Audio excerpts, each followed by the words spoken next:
Beleza. Vamos ver aqui mais a fundo a estrutura de repetição for. Isso daqui é a sintaxe básica da estrutura de repetição for. Basicamente, a gente começa aí com a palavra reservada for e a gente tem algumas especificações dentro de um parênteses. E logo depois dessas especificações, a gente tem o nosso bloco de código, né, que vai ser executado dentro do nosso loop. Essas especificações que ficam dentro desses parênteses, o primeiro item, né, é a variável, a gente especifica a variável de controle. Na verdade, a gente inicializa a nossa variável de controle aqui. Depois, a gente tem um teste de parada. É um teste que, enquanto, né, ele for verdadeiro, eu vou executar meu bloco de código. E, por último, a gente tem um incremento. Esse incremento, tanto o incremento quanto o teste, quanto a inicialização aqui da variável de controle, utilizam, né, a mesma variável. Né? Eu tenho a variável de controle inicializada aqui, eu tenho um teste feito em cima dessa variável de controle e depois eu tenho um incremento feito nessa variável de controle. E a intenção é utilizar essa variável de controle dentro do meu código cíclico aqui, né? O for ele é muito usado geralmente quando a gente tem necessidade de ter alguma variável de controle dentro do nosso loop, para saber em qual loop a gente está rodando, digamos assim. Dá para fazer isso com while? Ah, dá para fazer com while, mas digamos que eu faço de uma forma menos intuitiva, assim, né? Então vamos lá. Aqui, né, a gente tem a declaração e inicialização da variável de controle, como eu já expliquei. Aqui a gente tem um teste de continuação da repetição.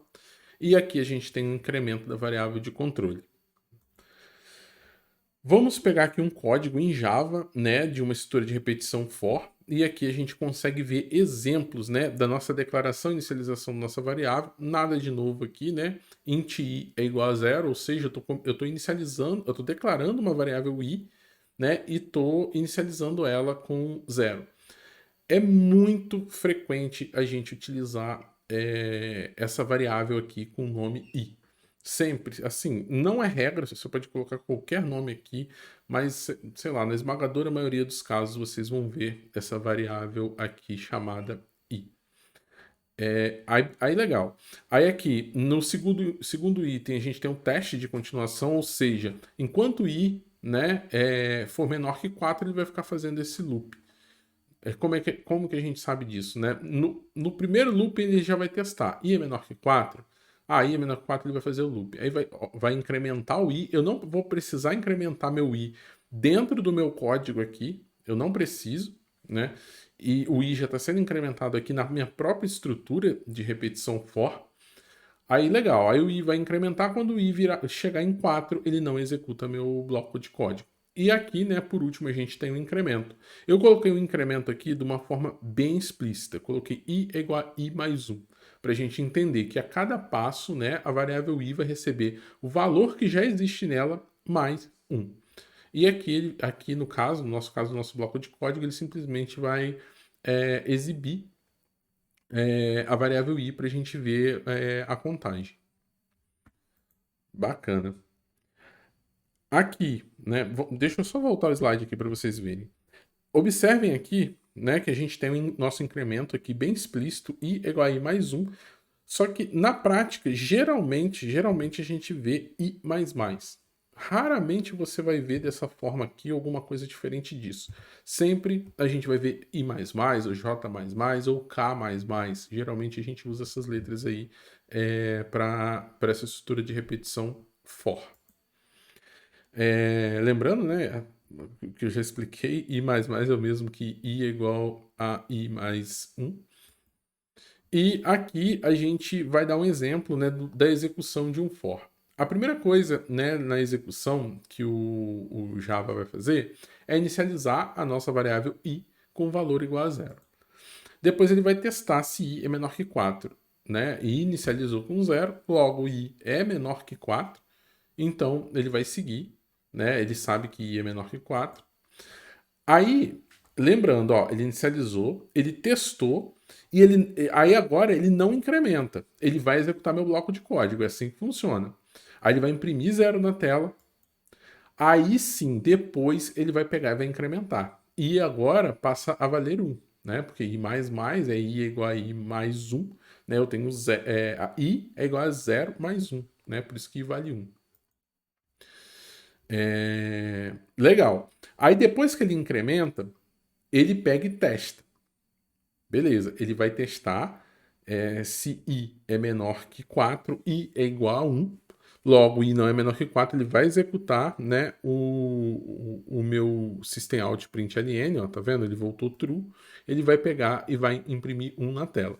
Aqui, vocês observam uma coisa. Ó. Quando o for se inicia, a primeira coisa que é feita é a declaração, né, e a inicialização da minha variável.